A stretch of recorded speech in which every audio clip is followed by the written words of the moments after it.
আসসালামু আলাইকুম শিক্ষার্থী বন্ধুরা। টু হ্যাভ ভার্বের মধ্যে তিনটা ভার্ব আছে আমরা জানি, হ্যাভ, হ্যাজ, হ্যাড।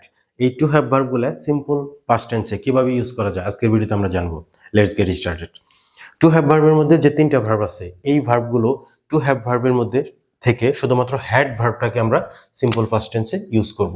এবং এই টু হ্যাভ ভার্বগুলো কিন্তু দুইভাবে সেন্টেন্সে ইউজ করা যায়। একটা হচ্ছে এটা প্রিন্সিপাল ভার্বের কাজ করে, আবার অনেক সময় অক্সিলারি ভার্বের কাজ করে। যেমন হচ্ছে past perfect tense, subject plus have has plus ভার্বের পাস্ট পার্টিসিপল ফর্ম। তো পাস্ট পার্টিসিপল ফর্ম প্রিন্সিপাল ভার্বের কাজ করে এবং তার পূর্বে কিন্তু এটা অক্সিলারি ভার্ব হিসেবে বসে। কিন্তু সিম্পল পাস্ট টেন্সে হ্যাডের পরে আর কোনো প্রিন্সিপাল ভার্ব থাকবে না, আর কোনো ভার্ব থাকবে না। সো হ্যাভটা হচ্ছে টু হ্যাভ ভার্বটা হচ্ছে তখন প্রিন্সিপাল ভার্বের কাজ করবে, মূল ভার্বের কাজ করবে এবং এটা হ্যাড হিসেবে সেন্টেন্সে চলে আসবে, আই হ্যাড। এবং এই হ্যাভ ভার্ব টু হ্যাভ ভার্বটা সিম্পল পাস্ট টেন্সে ইউজ করার একটা সুবিধা হচ্ছে যে নরমালি আমরা কিন্তু জানি আয়ের পরে হ্যাভ হয়, হির পরে হ্যাজ হয়, এরকম সাবজেক্ট চেঞ্জ হওয়ার সাথে সাথে কিন্তু হ্যাভ ভার্বগুলা কিন্তু চেঞ্জ হয়ে যায়। কিন্তু সিম্পল পাস্ট টেন্সে যে সুবিধাটা হচ্ছে আমাদের জন্য সেটা হচ্ছে যে কোনো সাবজেক্ট সামনে আসুক, টু হ্যাভ ভার্বের কিন্তু কোনো চেঞ্জ আসবে না। প্রত্যেকটা সাবজেক্টের জন্য শুধুমাত্র হ্যাড ভার্বটা আসবে। I had fun, you had fun, we had fun, they had fun, he had fun, she had fun, it had fun. প্রত্যেকটা সাবজেক্টের জন্য কিন্তু শুধুমাত্র হ্যাড ভার্বটা চলে আসবে। আছে অর্থে আমার ছিল, আই হ্যাড এ ক্যাট, আমার একটা বিড়াল ছিল। অর্থাৎ আছে অর্থে, যেটা হচ্ছে ছিল অর্থে বোঝাবে এখানে অ্যাকচুয়ালি হ্যাড ভার্বটা এখানে আমরা এইভাবে ইউজ করব। প্রত্যেকটা সাবজেক্টের জন্য হ্যাড ইউজ করব, তারপরে একটা অবজেক্ট বা এক্সটেনশন কিন্তু চলে আসবে।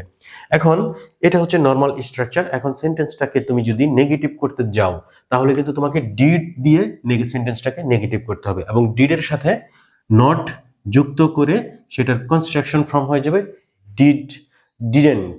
ডিড নট থেকে চলে আসবে ডিডেন্ট।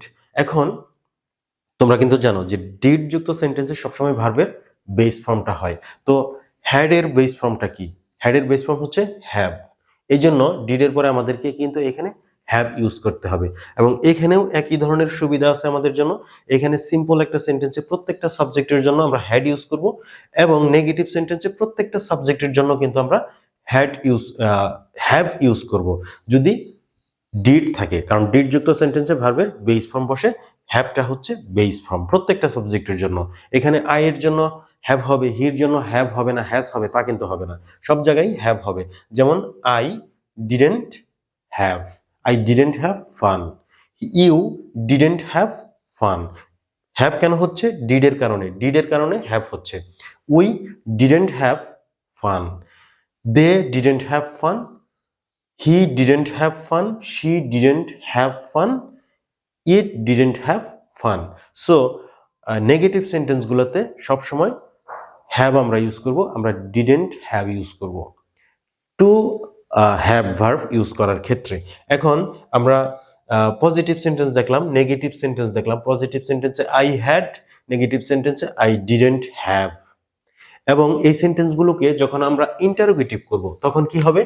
ডিড থাকবে সামনে এবং তারপরে স্ট্রাকচার অনুযায়ী হবে। ডিড সামনে থাকবে কেন? কারণ হচ্ছে ডিড কিন্তু এখানে অক্সিলারি ভার্বের দায়িত্ব পালন করতেছে। এবং আমরা জানি যে ইন্টারোগেটিভ সেন্টেন্স, একটা সেন্টেন্সকে যখন কোয়েশ্চেন আমরা করব, প্রশ্ন যখন করব, তখন কিন্তু অক্সিলারি ভার্বটা সবসময় কিন্তু সবার সামনে থাকে, একদম সামনে চলে আসে। তো অক্সিলারি ভার্বটা এখানে ডিড অক্সিলারি ভার্বের দায়িত্ব পালন করতেছে। আমরা কোয়েশ্চেন সেন্টেন্স কিভাবে গঠন করব তাহলে? Did I have. এখানে হ্যাভ কেন হইলো? সিম্পল পাস্ট টেন্স হওয়ার পরেও হ্যাভ কেন হইলো, হ্যাড কেন হইলো না? কারণ হচ্ছে ওই যে ডিড যুক্ত সেন্টেন্সে ভার্বের বেস ফর্ম বসে, এটা হচ্ছে হ্যাভের base form. Did I have fun, did you have fun, did we have fun, did they have fun, did he have fun. এখানে কিন্তু ডিড হি হ্যাজ হবে না, হি হ্যাজ হয় নর্মালি আমরা জানি। কিন্তু ডিড যুক্ত সেন্টেন্সে সবসময় বেস ফর্ম, হ্যাজ আবার বেস ফর্ম না, হ্যাভ হচ্ছে base form. Did she have fun, did it have fun.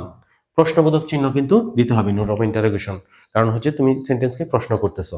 এখন এটা আমরা ইন্টারোগেটিভ সেন্টেন্স করলাম। একই সাথে ইন্টারোগেটিভ করার সাথে সাথে আবার যদি নেগেটিভ করতে যাই, অর্থাৎ নেগেটিভ ইন্টারোগেটিভ যদি করতে যাই, তাহলে শুধুমাত্র ডিডের সাথে নট যুক্ত করে দিলে সেটা নেগেটিভ ইন্টারোগেটিভ হয়ে যাবে।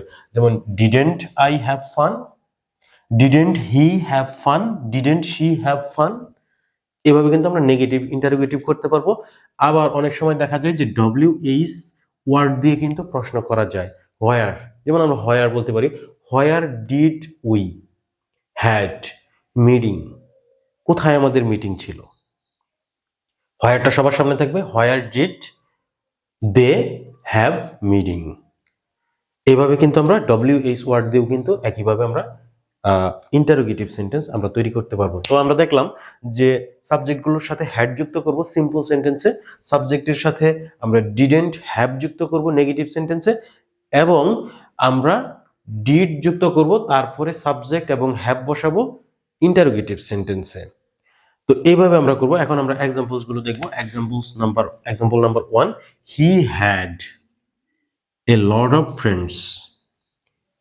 নরমালি আমরা হ্যাড যুক্ত করে সেন্টেন্সটাকে কমপ্লিট করছি, সিম্পল পাস্ট টেন্স করছি। এটা পাস্ট টেন্স বোঝাচ্ছে, ভার্বের পাস্ট ফর্ম বোঝাচ্ছে, হ্যাভ ভার্বের past form.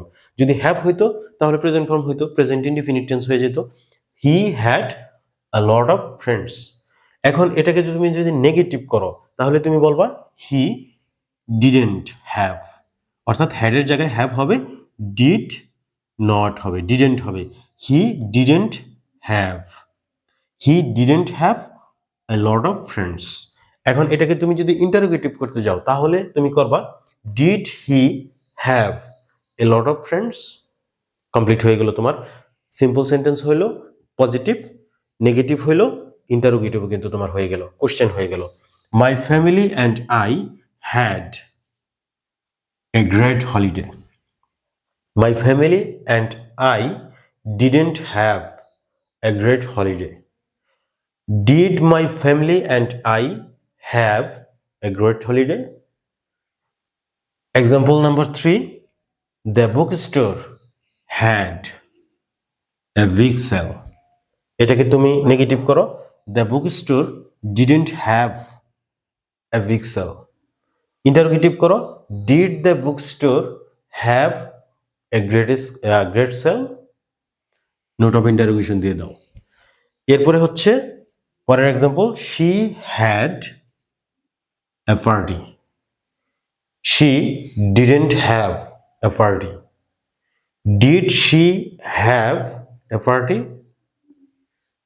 For example, his students had many exams.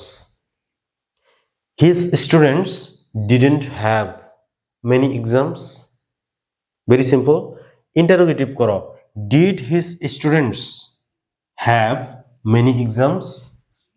সর্বশেষ example, the hotel had business centre. The hotel didn't have business centre. Interrogative করো অর্থাৎ কোশ্চেন করো, did the hotel have business centre? Note of interrogation হয়ে যাবে, প্রশ্ন যেহেতু করতেছো। তো তোমরা দেখলা আজকের ভিডিওতে যে কিভাবে সাবজেক্টের পরে হ্যাড যুক্ত করে সিম্পল সেন্টেন্স গঠন করা যায়, সিম্পল পাস্ট টেন্সে কিভাবে নেগেটিভ করা যায় ডিড নট হ্যাভ দিয়ে, এবং কিভাবে ইন্টারোগেটিভ করা যায় ডিড তারপরে সাবজেক্ট তারপরে হ্যাভ দিয়ে, ডিড আই হ্যাভ, এইভাবে। তো তোমরা দেখলা আজকের ভিডিও। তোমাদের যদি আজকের ভিডিও ভালো লাগে লাইক কমেন্ট শেয়ার করো, ফেসবুক এবং ইউটিউব থেকে ফলো এবং সাবস্ক্রাইব করো। খুব শীঘ্রই তোমাদের সাথে দেখা হবে আরো একটা নতুন ভিডিওতে। Thanks for watching this video. আল্লাহ হাফেজ।